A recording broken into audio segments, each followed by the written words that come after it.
This is number 3 in the series, What Are You Feeding Yourself Spiritually? And it is called Your God, My God, One God. And the song was One God. The song was written by Irvin Drake and Jimmy Sherrill. If you ever want to know any of these things, I will put the links into the emails if you want them. So we're going to be talking about the 3 biggest books. So if you were to Google and say, what are the ancient texts that are most important to the Hebrew tradition, to the Jewish people, you would come up with the Torah, the Tanakh, and the Talmud. And so we're going to be talking about that. We're going to be talking about the Torah's secret to unconditional self-worth. And I just loved this talk that I found. We will be talking specifically about what is the Torah, what is the Talmud, and what is the Tanakh. So the Torah is the first 5 books of the Tanakh. The Tanakh is the Hebrew Bible. Welcome, welcome, welcome. So let's be very, very clear. The Hebrew Bible is not the same as the Old Testament. People seem to think that it is. It contains the same books, but they're in different orders and there are different interpretations. So it wasn't the Old Testament to the Jewish people because there's no New Testament. So as far as they're concerned, the Old Testament is their scripture. So their Hebrew Bible is not the same thing as the Old Testament. So we will be talking. No, I see looks of confusion. So I had to learn a whole lot about that too. And please understand, I'm not in any way portraying myself as an expert. I just did a crap load of studying so that I could bring you some information, but I'll try to answer any questions that you can. But I did learn a lot too. So it's really important that we understand it's not the same thing. So the Talmud is a totally separate book. So I will be talking about what all 3 books are. The Torah is part of the Tanakh. So if you're looking at the Tanakh, the first 5 books are the Torah. So they're actually one book. The Tanakh is totally separate. It's actually 100 books. It's a huge, big anthology of a lot of different work. So we're going to be talking about the Jewish concept of God and who we are in relation to him. We're going to be talking about how the way we treat ourselves and each other reflects our beliefs about who we really are. So we're going to start with the Talmud, just because I want to get through it really quickly. We will not be talking about the content of the Talmud. I'll just be telling you what it is. So it has 63 what they call tractates, 523 chapters. There are 2 million words. After the Bible, it is considered the most important work of Jewish literature. It has defined Jewish learning for centuries. So it is a library of books. There are over 100 works that are included in there. It is written by hundreds of authors over the course of 1,800 years. So if you were to look at a picture of the Talmud, of a page, the inside middle part would be the actual writing. And then there are columns all around it of anthologies of commentary that people for 1,800 years try to describe what does this really mean. So when you look at the page, you're not just reading the page, there's also columns and columns of 1,800 years worth of commentary on it. So the oldest part of the Talmud is called the Mishnah. It's the first officially transcribed record of Torah law. Before it was exclusively oral. So over the next 100 years, discussions about the meaning became what they called the Gemara. So both together constitute the Talmud. It was completed in the 6th century in Babylonia. It was written mostly in Aramaic. So there are hundreds of commentaries written to explain the text. Rashi, you may hear of Rashi. Rashi is the largest commentary that describes what it is, until the Tashvat, which came later, which is a collection of commentaries. So Moses wrote the 10 Commandments. You've all heard this. We've all known this for a very long time. But he actually was relaying hundreds of mitzvot. So mitzvot are the commandments that God gave for how to live your life. The commandments came from God orally. So Moses went up in the mountain. He came down and he actually wrote the 10 Commandments. But the fact of the matter is, he went up and down the mountain many, many, many times. And he came back down with hundreds of commandments that are called mitzvot, about how to live your life. So those hundreds of commandments are written in this, and the commandments are from God orally. They are known as the oral Torah. And so they are laws and statutes. They are not recorded in the written Torah.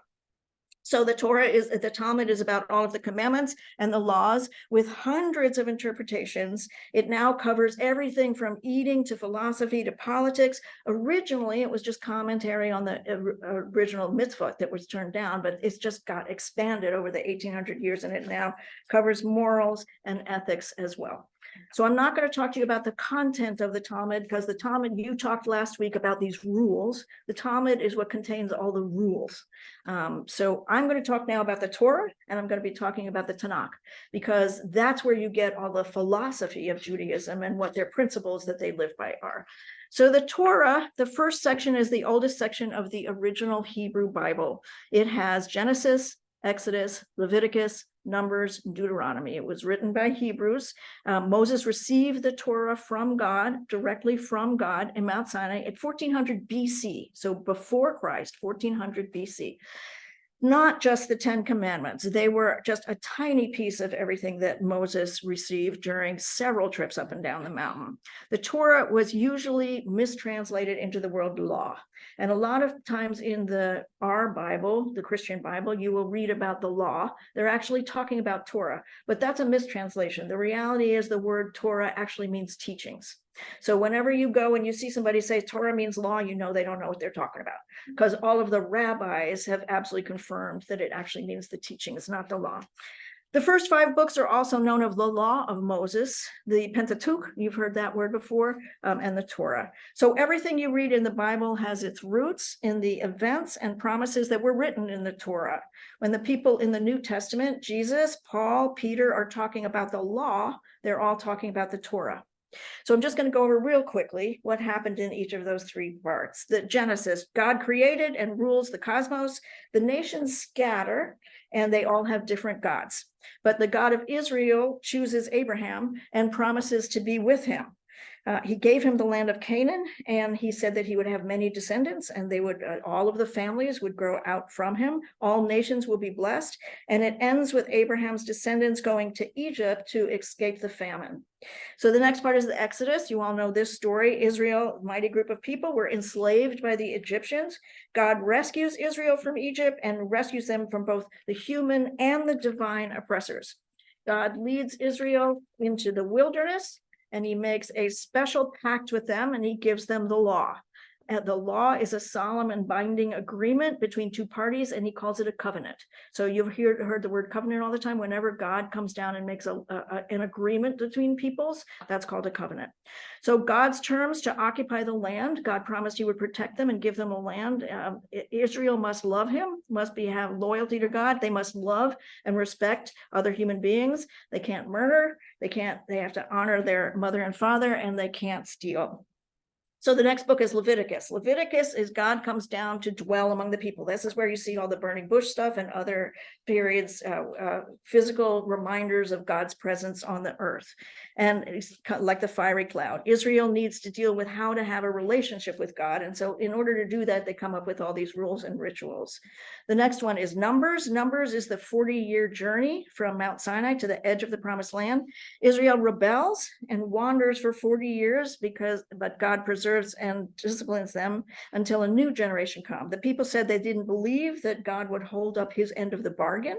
And so this is a story of them going against God's rules, believing in others' gods, and having lawlessness. And then Deuteronomy is the last one. And that's the whole Moses story, where he gives a new generation after them the ability to make new choices. He reminds them, we already have a covenant with God. He promised he would take care of us. He promised he would give us this land. If we do what we're supposed to do, we hold up our end of the bargain, it will all be all right. Choice to remember we have an existing relationship, the blessings for keeping the Torah, enjoy the land, and enjoy God's protection. The curses are breaking the Torah or God's discipline and exile from the land. All right, so that's the Torah. So the Torah is the first part of the Tanakh. So now we're going to talk about the Tanakh. The Tanakh is an acronym for 3 different words: Torah, which law or teachings, Nevi'im, which is the prophets, and Ketuvim, which is the writings. So if you take those 3 words, an acronym, you get it all together, you get the Tanakh. There are 24 books of it. The earliest time the Tanakh was used was in the Rabbinic Bible of 1524. So they never used to talk about the Tanakh. They would talk about the teachings, but they didn't actually use the name the Tanakh until 1524.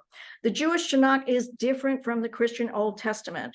The language is strictly Hebrew. The Old Testament is based on Greek, Latin, or Aramaic, which is one language removed from the original Hebrew. So you can see there's distortion just by the fact that it was translated a couple times. The order of the books is very different. So the Old Testament follows the ancient Greek translation and divides all the books into 4 sections. So the Old Testament is more set up chronologically to say this is what happened and this is what happened and this is what happened. It's more chronological. The Tanakh is set up on philosophical guidelines on what the content of it is.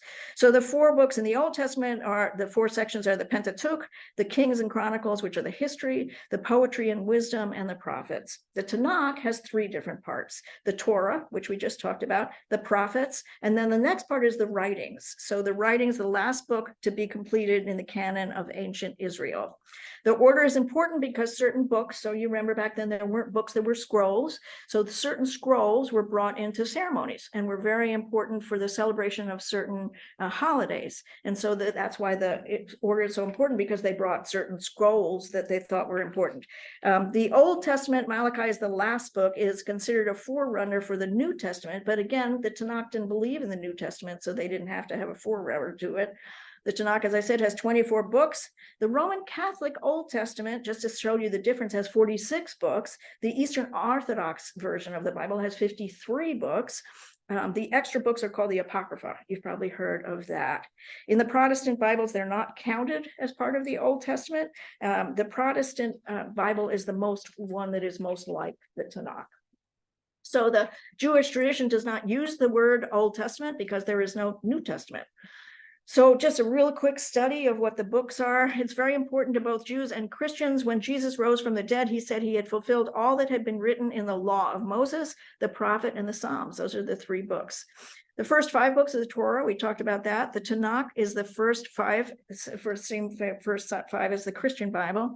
So as we spoke about in the Torah, those are the first 5 books. Going forward into the Tanakh after the Torah, we have the books of the prophets, the Nevi'im, which are Joshua, Judges, Samuel, Kings, Isaiah, Jeremiah, Ezekiel, the 12. So the 12 are the prophets that are in the New Testament that are not considered in the Old Testament, in the Christian version, that are not considered to be that important. But in theirs, they have the 12 separately.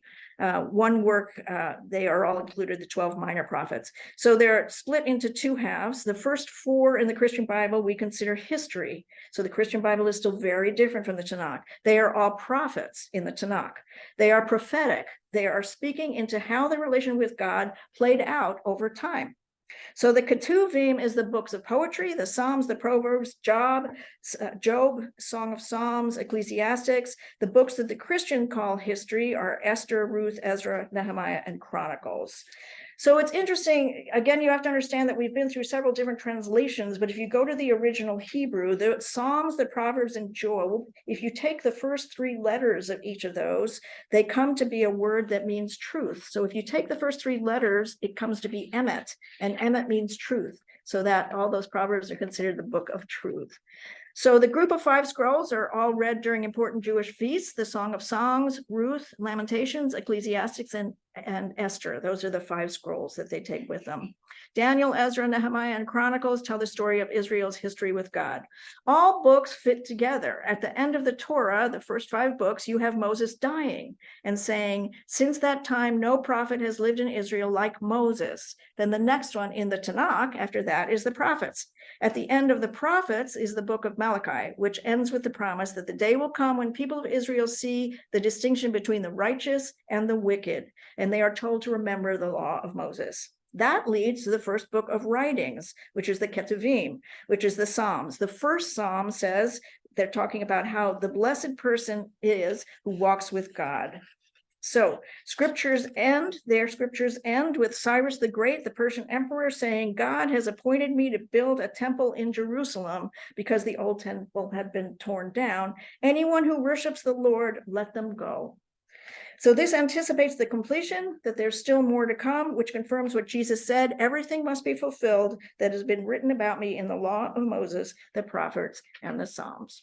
So now I'm going to do just a little bit of a comparison between the Tanakh, their version of the Old Testament and our version of the New Testament.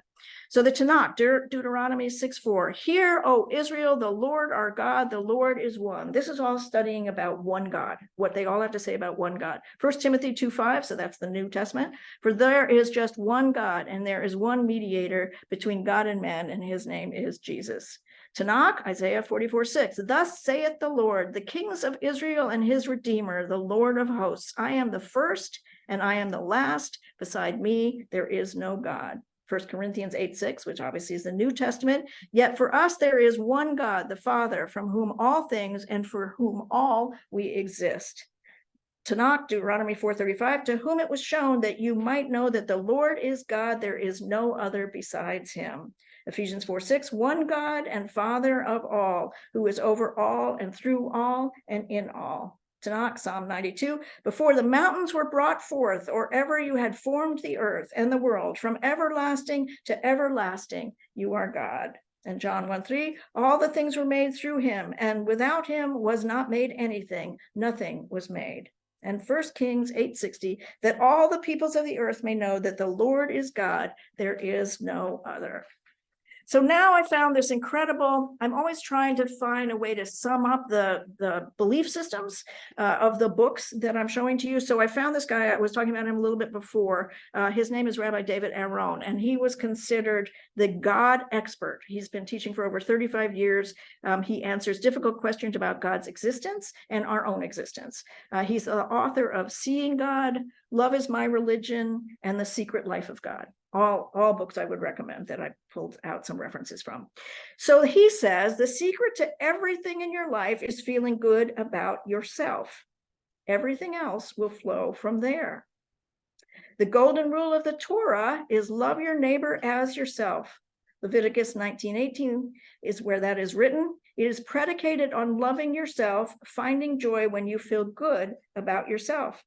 The secret to unconditional self-worth is what he's talking about throughout this whole talk. And he gives an example of some cartoons that he made. So he made some cartoons that are up on YouTube so that the younger generation could understand what Judaism is all about.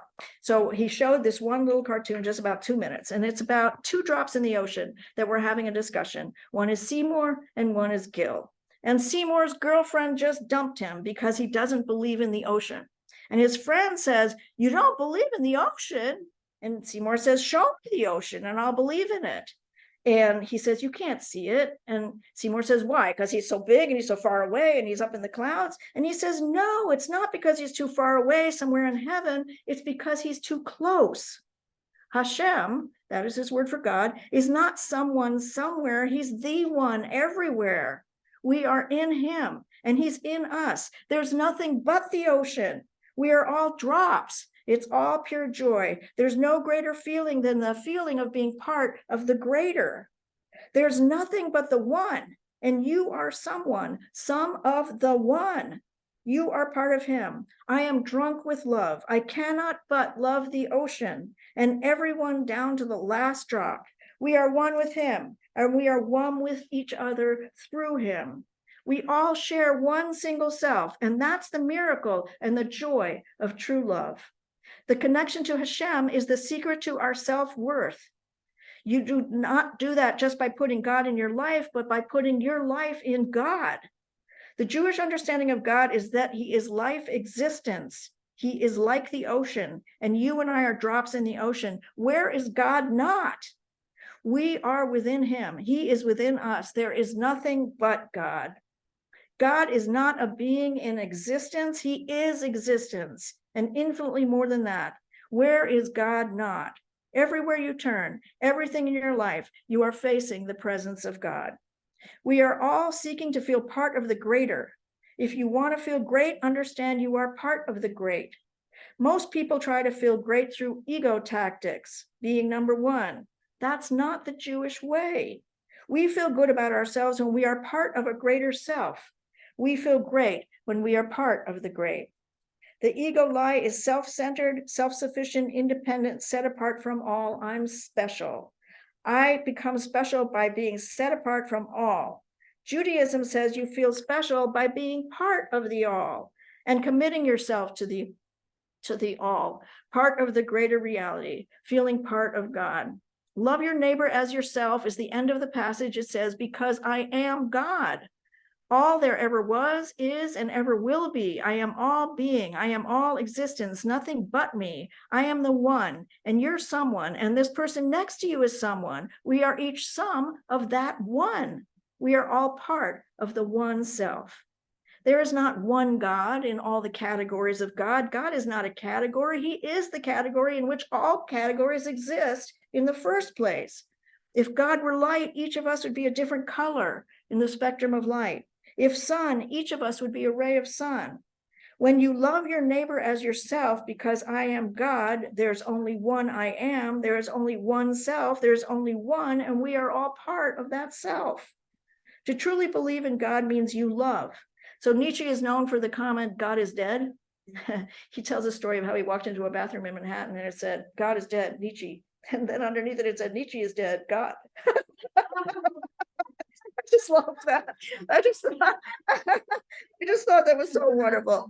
All righty. So Nietzsche also had a quote that says, unless you experience an infinite whole working through you, your life is meaningless.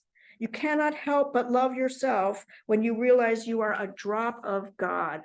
We love each other because we are one with each other through him. The closest word that would approximate the meaning of the word God is love.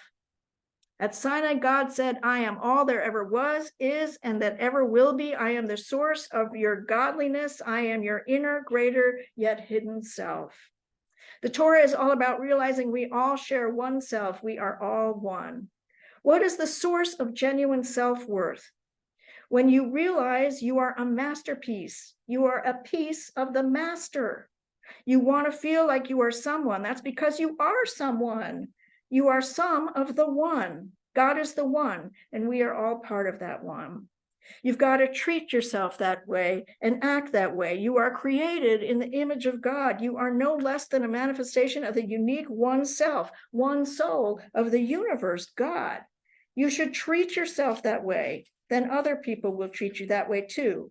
If you want to feel good about yourself, treat yourself as if you were created in the image of God. Your self-worth comes from knowing, who are you? We are channels and vehicles for the presence of God in the world. Jews came to the world and made the statement, you are created in the image of God. Judaism is about believing in God. That's only part of the story. It's really about believing in yourself. It's all connected. Deuteronomy says a part of God is his people. You are literally a part of God. If you truly love yourself, you will never allow yourself to believe you are anything less than a perfect creation from a perfect creator with a purpose, with a meaning, with incredible value. Judaism came to the world to raise our self-worth, to enable us to know who we are and who we are a part of. Self-worth is rooted in believing God is one, and there's none but the one, and you are someone, some of the one, and so is the person next to you. So here's what I know. I've always held on tightly to the idea that we are made in the image of God. Yes, we are all representatives of God. I've talked about that many, many, many times, how it is our job and our purpose to serve God and to be our best and highest selves. But the thought that we are all pieces of God is incredibly helpful. We are not just here to represent God. We talk all the time about being his hands and feet on the earth. We are all pieces of God. And that connection to our self-esteem was so brilliantly explained by Rabbi Aaron, and it is powerful. If, as he says, we are someone because we are some of the one, the only conclusion we can come to is not only we are someone because we are part of the one, but so is everyone else, and we are all connected. In this world of competition, where ego is king, and we are all trying to do better than everyone else, we are all really equals. We are all drops in the same ocean. When we let go of our need to compete and be better than everyone, we realize who we are is not relative to how we compare to anybody else. And so our self-esteem is not relative. It is just based on who we really are. When we truly understand we are part of the huge, magnificent, perfect one, Hashem, God, the creator, we have to reevaluate how we are treating ourselves. So he tells this story that I didn't put in, but about this young girl who was in his parish. They don't call it parish, but who wore these torn jeans and torn shirts all the time. And he says he's not someone who usually confronts young people, but he talked to her and pulled her aside and he said, is this who you really want to be? Like, is this a representative of, if you're really a piece of God, do you want to be walking around with torn jeans and a torn shirt as a representation of who you are? I mean, it's okay, obviously, to wear those clothes, but he said, you want to look at how your self-image is showing up in how you present yourself to the world and understand who you really are. Are we treating ourselves like perfect manifestations of God? Are we seeing ourselves as divine? If we really understood how we are physical pieces of God, would we ever treat ourselves badly? Would we ever do anything to harm ourselves? Put crap into our bodies? Food that is not nourishing? Poison ourselves with drugs or substances that our bodies can't handle? Would we ever push ourselves too hard with overwork? Would we ever have any form of self-neglect? Would we ever abuse ourselves or allow anyone else to abuse us emotionally, physically, or spiritually? Our self-worth depends on knowing who we really are. There were times in my life where I didn't treat myself well. So very, very small stamp size version. There was a time in my life where I was not clean and sober, and I had very low self-esteem, and I was living in what they call back east SROs, single room occupancies, where you have a little bedroom. They're really rundown, horrible hotels, and you have to share a bathroom. And quite honestly, 90% of the people there were drug dealers and prostitutes. And I was living there, and I remember saying to myself on many, many times, would God want this for me? And I knew that I wasn't treating myself well, and I wasn't allowing other people to treat me well. And I had put myself in a situation that was dangerous and ugly and not helpful to anybody. And I remember asking over and over and over again, is this what my life is? Is this what God wants for me? I know now that that was the wrong question.